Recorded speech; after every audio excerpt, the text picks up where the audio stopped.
Mr. President, later today, we will hopefully be taking up legislation to address the humanitarian crisis along our southern border.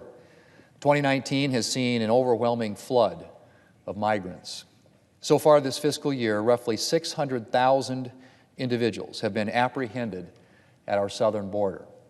600,000.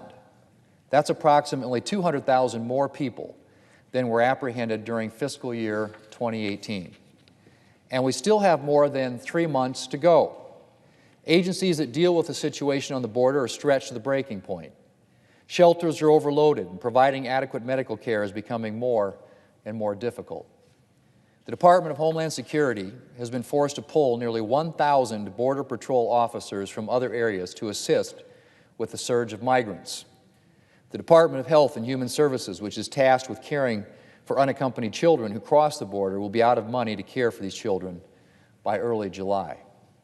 That means that caregivers for these children would have to work without pay, and private organizations with federal grants to care for these children would go without their funding. The President sent over an emergency funding request to address this humanitarian crisis more than 7 weeks ago. And Republicans were ready to take it up immediately. But the Democrat-controlled House was not interested. Why? Because the President was the one doing the asking. House Democrats' #1 priority is obstructing the President. Doesn't matter if he's asking for desperately needed funds to address a humanitarian crisis. Democrats aren't interested. When it became clear that the House was not serious about addressing this crisis, the Senate decided to move forward. And last week, the Senate Appropriations Committee approved an overwhelmingly bipartisan measure to provide desperately needed resources for the southern border. Now the House is seeking to take up a supplemental of its own. This should be good news, but unfortunately the House bill is just another exercise in partisanship. The House is attempting to take up a bill that the President won't sign, as House leaders have known from the beginning. While I suppose we should be glad the House is at least acknowledging the situation at the border now, passing partisan legislation will go nowhere in the Senate or with the President. The Senate has come together, I should say, and will pass a real bipartisan measure that the President is expected to sign. The House should drop the partisan posturing and obstruction and pass the Senate bill so that we can get these desperately needed funds to the southern border. Mr. President, I've been down to the floor several times in recent weeks to talk about the challenges facing our agriculture producers. While the economy as a whole continues to thrive, our nation's farmers and ranchers are struggling. Thanks to natural disasters, protracted trade disputes, and several years of low commodity prices, farmers and ranchers have had a tough few years. As the senior senator from South Dakota, I'm privileged to represent thousands of farmers and ranchers here in the Senate, and addressing their needs and getting the ag economy going again are big priorities of mine. That's why I spent a lot of time talking to the Department of Agriculture about ways we can support the agriculture community. And I'm very pleased that we have one big victory to celebrate this week: the Department of Agriculture's adjustment of the haying and grazing date for cover crops planted on prevent plant acres.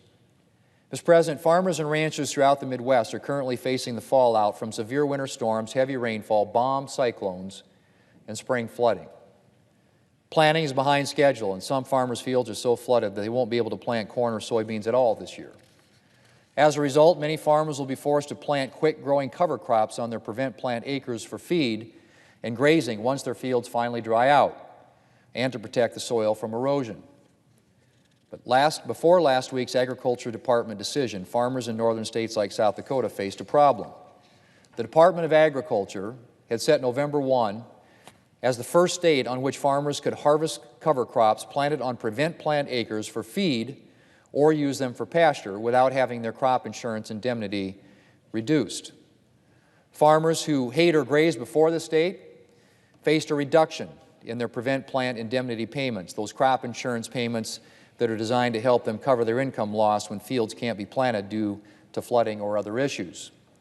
Now, November 1st is generally a pretty reasonable date for farmers in southern states.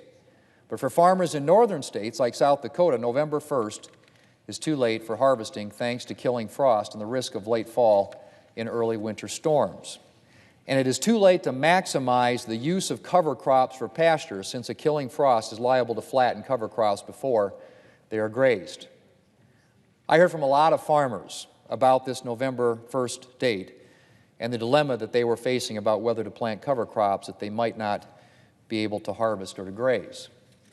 And so beginning in early May, my office approached the Department of Agriculture about changing the November 1st date.